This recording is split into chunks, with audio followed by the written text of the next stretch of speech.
Dr. Martin Luther King Jr. was born on January 15, 1929 in Atlanta, Georgia, and received his degree in sociology from Morehouse College.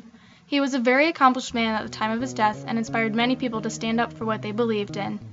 He believed that one day the world would be rid of racial segregation and people would be judged by their character rather than the color of their skin. He stood for important matters and organized nonviolent protests to put an effort to change the world around him. Give up on me yet. I will give you all you deserve. Though our arguments are many, and your eyes are always so. On Thursday, April 4, 1968, at 6:05 p.m., Martin Luther King Jr. was shot and killed while standing on a balcony outside his second-floor room at the Lorraine Motel in Memphis, Tennessee.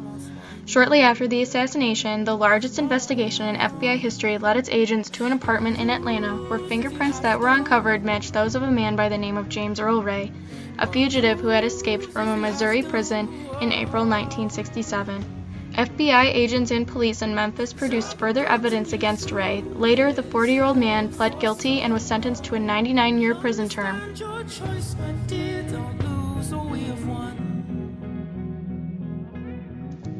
James Earl Ray, born in Alton, Illinois, 1928, was a confirmed racist and small-time criminal who had began plotting the assassination of Martin Luther King Jr. a time before the event happened. After recanting his guilty plea, Ray continued to maintain his innocence, claiming he had been framed by a gun smuggler he knew as Raoul. In 1993, Ray's lawyer, William F. Pepper, sought to build popular support to reopen Ray's case by staging a televised mock trial in which the jury found him not guilty. In 1997, members of King's family publicly supported Ray's appeal for the new trial. Despite all the support, Tennessee authorities refused to reopen the case, and Ray died in prison on April 23, 1998.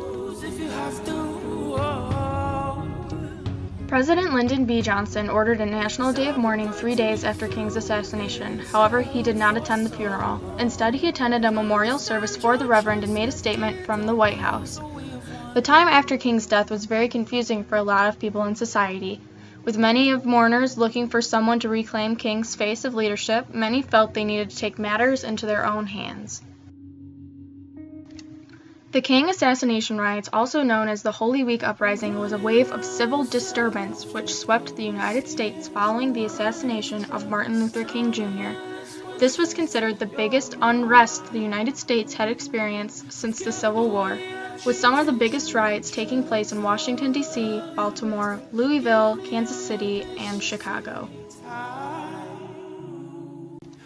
Today, Martin Luther King Jr. is known as one of the greatest men who lived. He was someone who was willing to go to jail for the things he believed in and never stopped fighting for them. And for that, he will always be remembered by his famous words. We have a dream. My 4 little children one day live in a nation where they will not be judged by the color of their skin, but by the content of their character. I have a dream today.